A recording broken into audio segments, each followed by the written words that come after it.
네, 안녕하세요. 주식은 역시 기리기리세 기리십니다. 안녕하세요, 여러분들. 이번 주 들어서 지속적으로 증시가 좋은 흐름을 나타내고 있습니다. 결국 지난주에 엔비디아랑 그 다음에 파월 아저씨의 이야기가 악재로 해석이 되지 않고 호재로 해석이 되고 있다라고 볼 수 있겠죠. 오늘은 또 어떤 소식이 있는지 보도록 하겠습니다. 같이 공부하시죠. 렛츠 기릿! 첫 번째입니다. 어제 미국 증시는 불이 붙었다. 일단 어제 테슬라가 무려 7%나 급등하는 모습을 나타냈습니다. 그 이유가 뭔가 봤더니 전기차도 당연히 좋은 부분이 있었겠지만 그런데 AI에 관련된 그러한 이야기도 나왔다고 하네요. 그래서 그게 뭔가 봤더니 테슬라가 곧 3억 달러의 AI 컴퓨팅 클러스터를 선보일 예정이다. 이런 소식이 떴으며 그리고 참고로 이게 뭔가 봤더니 이 슈퍼컴퓨터는 세계에서 세 번째로 좋은 슈퍼컴보다 더 좋을 것으로 현재 보인다고 합니다. 그래서 이러한 소식이 뜨자 테슬라가 좋은 흐름을 나타냈고 진짜 지금은 AI 시대가 맞다라고 볼 수 있겠죠. 그리고 참고로 엔비디아는 어제 종가 기준 또 신고가를 내면서 좋은 흐름을 나타낸 걸 확인할 수 있습니다. 물론 이거 말고도 다른 이유는 많았습니다. 미국 증시가 전반적으로 좋은 흐름을 나타냈고 그리고 어제 나스닥이 이렇게 1.7%나 오른 이유가 뭔가 봤더니 바로 고용지표 부진이라고 합니다. 뭔가 이상하긴 하지만 고용지표가 나왔는데 안 좋게 나오면서 아니 길이 그럼 이거 악재냐 라고 볼 수 있지만 그런데 투자자들은 야 이거 고용지표가 안 좋게 나왔으니까 연준 녀석들 더 이상 금리 못 올리겠구만 크크 이렇게 말을 하며 환호하면서 주식을 매수를 했다고 하네요. 그래서 어제 나스닥은 상승 마감한 걸 확인할 수 있습니다. 그런데 뭔가 이상하긴 합니다. 일단 증시가 오르긴 올랐는데요. 그럼에도 혹시나 이러한 지표가 연속성으로 둔화를 보여주는 지표가 나타나게 된다면은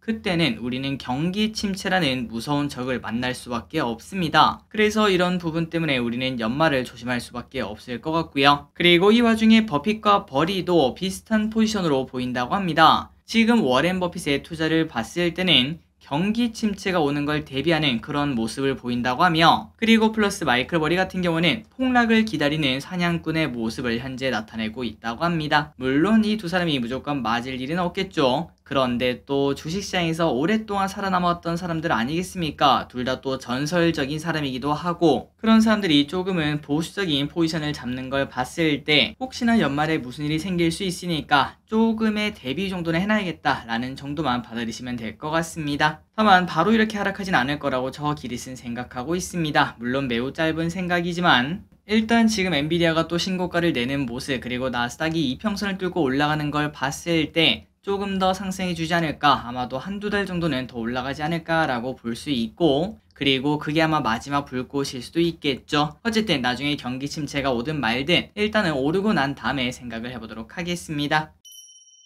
다음입니다. 빈페스트의 질주. 2주 전에 상장했던 베트남 전기차 기업인 빈페스트가 지속적으로 상승하는 모습을 보여주고 있다고 합니다. 그래서 벌써 골드만삭스 전기차 회사인 비아디 시총을 넘겼다는 소식이 나왔는데요. 그리고 지금 시총은 250조라서 현대차보다 5배가 넘는 규모인 걸 확인할 수 있습니다. 그런데 왼쪽에 보다시피 갑자기 주가가 이렇게 급락하는 걸 확인할 수 있습니다. 하루아침에 43%나 급락하는 걸 확인할 수 있는데 그렇다면 안 좋은 이야기도 분명히 있다는 거겠죠. 최근 들어 리콜 처분을 받기도 했고 영업 적자도 기록을 하고 있다고 합니다. 그러니까 어제 급락하긴 했지만 그 전까지 이렇게 급등한 게 조금은 특이하다, 이상하다라고 볼 수 있는데 이렇게 오른 이유가 뭔가 봤더니 정말 놀랍게도 미국도 마찬가지인 걸 확인할 수 있습니다. 낮은 유통 주식수 때문이라고 하는데요. 대주주가 무려 51% 들고 있고 그리고 투자회사인 VIG와 아시안스타가 각각 33.4% 그리고 15%를 들고 있다고 합니다.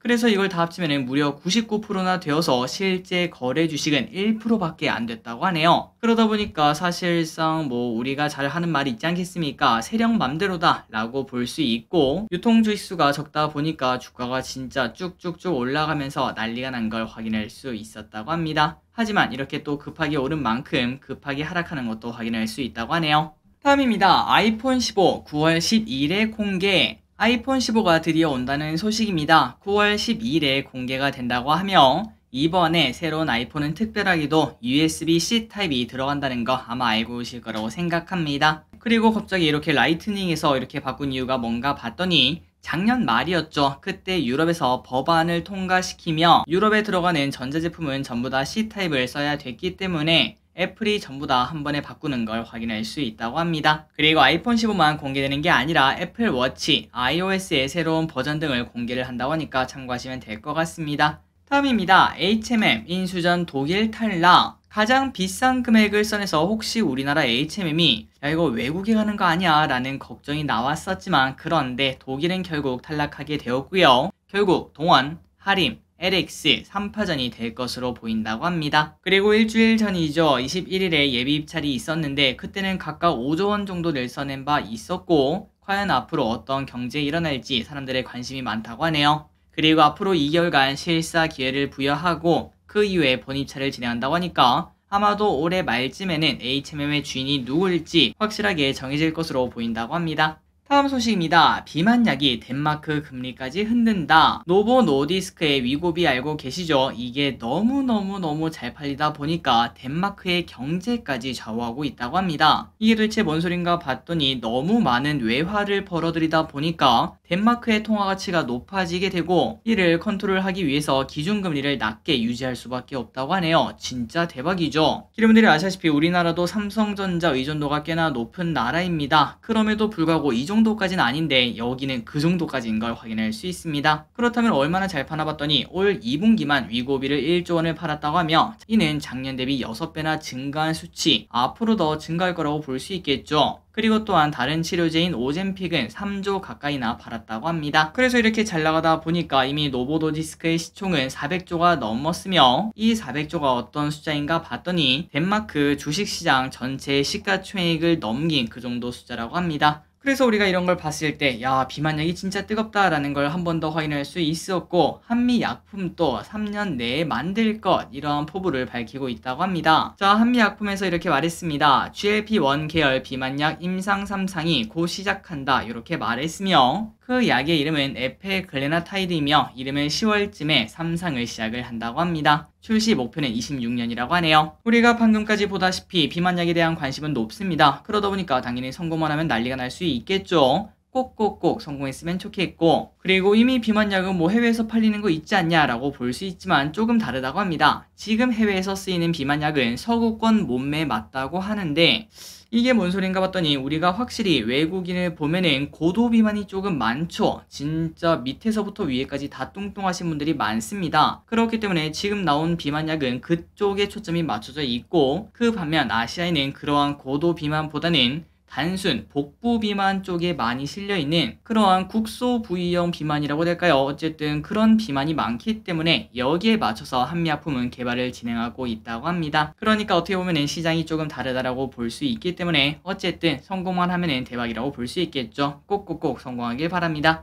다음입니다. 자율주행 테마가 시작하나 오늘 자율주행 테마가 뜨거운 모습을 보여줬습니다. 그 이유는 바로 현대차가 연말에 세계 첫 상용화를 한다 이런 소식이 나왔기 때문인데요. 게다가 이 와중에 미국 빅테크들 상위 5개 기업인 애플, 구글, 마이크로소프트, 아마존, 엔비디아가 전부 다 자율주행 경쟁에 뛰어들었다 이런 소식이 나오면서 부채질까지 하는 걸 확인할 수 있었습니다. 그래서 오늘 상한가가 무려 4개인가 5개인가 그렇게 나오는 걸 확인할 수 있는데 과연 올해 하반기는 자율주행 테마가 뜨거울지 아니면은 그냥 다른 테마주처럼 잠시 반짝하고 말지 여러분들이 한번 파악을 해보시면 좋을 것 같습니다. 개인적으로는 이때까지 뜨거웠던 맥신, 초전도체 또 뭐 있었죠? 최근 들어 여러 가지가 있었는데 그런 친구들보다는 오히려 실체가 있고 또 직접적으로 몇 년 안에 또 실적이 찍히는 그러한 섹터라고 볼 수 있기 때문에 기대감이 조금 더 있다라고는 해석을 해볼 수 있겠네요. 다음입니다. 최근 기관은 뭘 샀을까? 8월 동안 기관은 무려 3조나 매도했다고 합니다. 저 길에 쓴 외국인 매동이랑 연기금 매동을 주로 보다 보니까 기관이 이렇게 많이 매도했는지도 몰랐는데 어쨌든 그 와중에 뭘 팔고 뭐 샀나 이건 매우 중요하겠죠. 한번 봤더니 일단 삼성전자, SK하이닉스, 현대차, 포스코홀딩스 이렇게 반도체, 자동차, 2차전지를 그냥 싹 다 팔아버린 걸 확인할 수 있습니다. 어떻게 보면 시가총액 사이조목을 팔았다라고도 볼 수 있고요. 그 반면 매수한 건 뭔가 봤더니 호텔신라, 아모레퍼시픽, 신세계, 현대백화점, LG생건 등 사실상 중국 소식이 나오기 전에는 전부 다 바닥에 있던 애들 아니겠습니까? 그러한 친구들을 저점 매수에 나선 걸 이렇게 확인할 수 있다고 합니다. 지속적으로 이런 흐름이 나타날지 보도록 할게요. 다음입니다. 국민연금 반기 만에 손실 만회. 자, 국민연금공단이 반기죠. 1월에서 6월까지 반기 수익률 9.09%를 달성을 했다고 합니다. 여러분들이 아시다시피 작년에는 증시가 좋지 않았습니다. 그렇기 때문에 주식과 채권의 하락으로 총 79.5조의 손실을 낸 바 있었는데, 그런데 올해는 작년 평가 손실 전부 다 만회했고 추가적으로 4.4조나 더 벌어들였다고 하네요. 그리고 특히 이제 주식시장이 좋다 보니까 해외 주식과 국내 주식이 각각 17%의 수익률을 내면서 이렇게 손해를 회복하는 데 도움을 줬다고 합니다. 그래서 이런 소식을 보면은 국민연금 그래도 뭐 할 땐 하는구나 라는 이야기를 해볼 수 있고, 그리고 이제 이걸 보면은 우리가 또 자극을 받아야겠죠. 여러분들도 한번 확인해 보시면 좋을 것 같습니다. 작년 손실은 나는 이제 만회를 했는가? 만약에 같은 돈으로 이제 투자를 하고 있는데 만회가 좀 안 됐다면은 내가 어떠한 부분이 조금 부족했을까라는 점도 고민을 해보시면 좋을 것 같습니다. 물론 지금 생각했을 때는 당연히 아쉬울 수 있겠지만, 그런데 주식시장 어차피 내일 또 열리고 내년에도 열리고 10년 뒤에도 열립니다. 지금 수익보다는 내년 수익 그리고 10년 뒤 수익이 더 중요하겠죠. 그냥 떨어졌다고 손 놓고 있지 마시고 어떤 점이 문제였는지, 그리고 앞으로는 어떤 식으로 해야 될지 그런 것들은 꼭꼭꼭 공부할 필요가 있다고 생각합니다. 주식은 절대 불로소득이 아니기 때문이죠. 어쨌든 여러분들 전부 다 성공하시길 진심으로 바라고 있습니다. 다음입니다. 계정 팔아요. 자, 블라인드라는 걸 알고 계시나요? 블라인드는 직장 이메일로 인증을 해야지 가입이 가능한 직장인 전용 플랫폼인데요. 그런데 이 블라인드 계정을 사고 파는 사람들이 있다고 합니다. 야, 이게 근데 쓸 데가 있나? 뭐 해봐야 한 몇천 원에 팔겠지라고 봤는데, 그런데 대부분의 계정은 2만원에서 10만원인데 의사 등 전문직은 200에서 300만원씩 거래가 되고 있다고 합니다.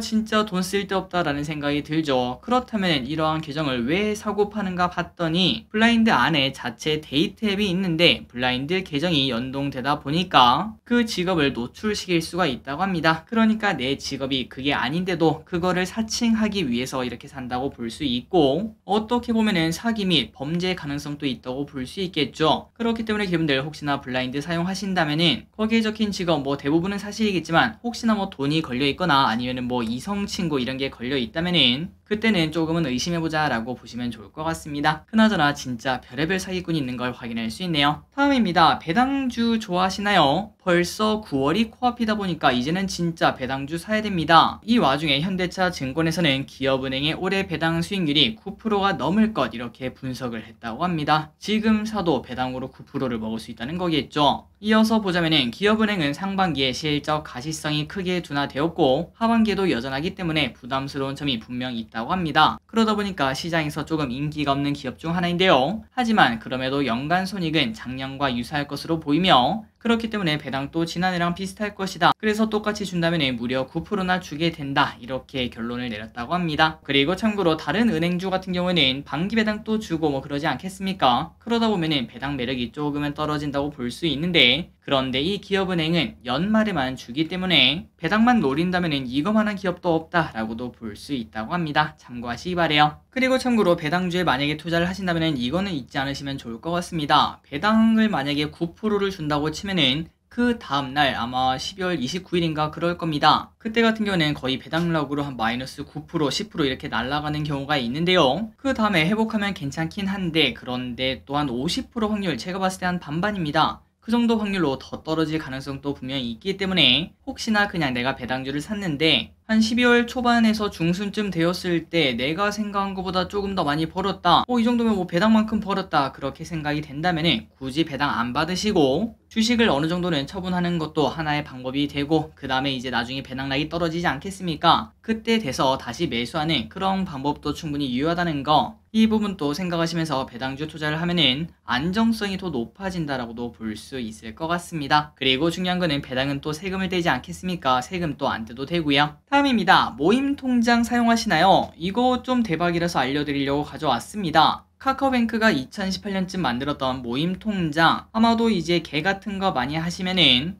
이러한 모임 통장 이미 가지고 계실 것 같은데 저도 이미 3개인가 4개인가 이미 들고 있습니다. 그런데 얼마 전 K뱅크가 연 10%짜리를 냈다고 하며 찾아보니까 그렇게 조건도 빡빡하지 않더라고요. 그래서 참고하시라고 조사를 해봤습니다. 그리고 카뱅은 세이프박스를 넣는다면 2.1%를 주고 토스는 2%를 주는데 이렇게 10%를 주는 거는 분명 의미가 있다고 볼 수 있겠죠. 어쨌든 K뱅크 어떻게 하면 10%를 주나 봤더니 K뱅크는 연 300만원까지 2.3% 금리를 준다고 합니다. 그리고 그 이상은 0.1%를 주기 때문에 어떻게 보면은 뭐 그렇게 큰 금액은 아니지만 사실 우리가 모임 통장에 뭐 몇백만 원씩 들어갈 일은 거의 없잖아요. 그 제한이 그렇게 아쉽지는 않은 것 같고, 그리고 전체 목표 금액에 성공하면은 3%를 추가로 주고, 성공한 인원이 추가될 때마다 0.5%씩 추가로 줘서 모임원 10명 기준, 그리고 모두 목표 금액을 달성한다고 하면은 10%까지 주는 걸 확인할 수 있습니다. 그래서 조건을 봤을 때 물론 10명이 안 되는 모임도 있겠지만 어쨌든 그래도 한 4에서 5%는 그냥 준다라고 볼 수 있기 때문에 충분히 할만하다라고 생각이 들고, 혹시나 여러분들 이러한 금리도 아깝다라고 생각하시면은 참고하시면 좋을 것 같습니다.